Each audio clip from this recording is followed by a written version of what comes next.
ได้กินอาหารกันแล้วกินอาหารกันแล้วกุบกับวันนี้ฝนตกลงมาแล้วรีบกินหน่อยแล้วเดี๋ยวอาหารเปียกรีบกินหน่อยกินน้ำตาลเข้มน้ำตาลขาวไปกินแล้วลูกไปไหนออกถนนฝนตกไม่ดูมาแล้วกินก่อนกินกุบเอาเร็วกินเร็วปู่ไปก่อนเด้อลูกเด้อฝนตกเด้อลูกเด้อไปแล้วนะไปแล้วกรุงชัยซอย8ไปแล้วเด้อไปแล้วฝนตกเก่าแล้วนั่นคัน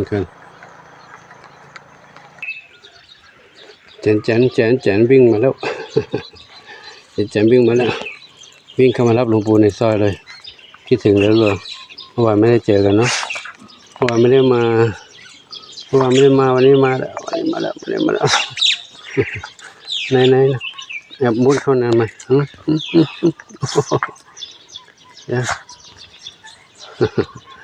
เมื่อวานไม่ได้เจอกันวันนี้เจอดีใจใหญ่เลย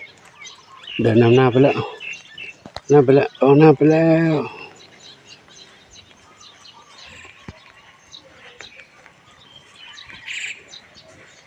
ฉี่ตรงนี้ฉี่ไปเลยนะฉี่เยอะนี่เช้าวันนี้วันจันทร์ที่20 กรกฎาคม 2569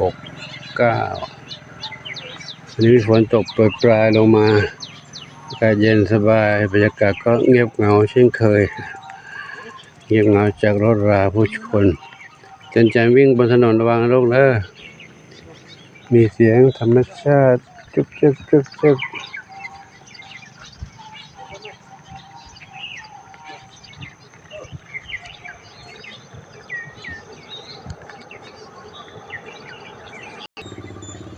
บรรยากาศเงียบครับก็คงจะ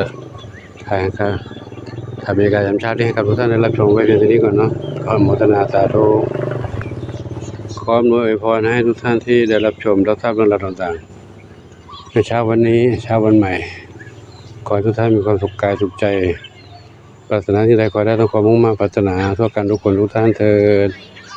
สาธุอายุวโนสุขังพระลังบุญหลวงมารอ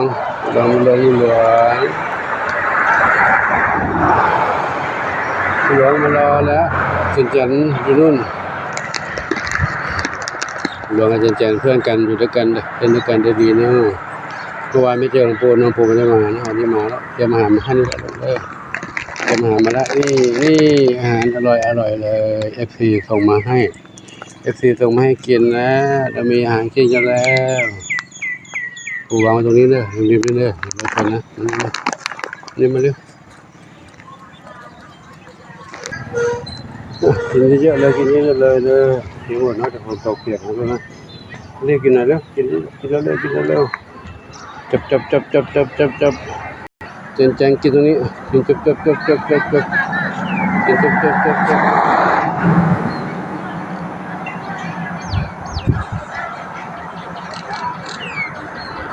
มีเยอะเนอะแล้วพบกันใหม่เนาะพบกันใหม่วันต่อไปครับสาธุเด้อทุกคนทุกท่านที่รับชมสาธุทุกท่านที่รับชมเนาะขอให้โชคดีมีความสุขความปรารถนาครับ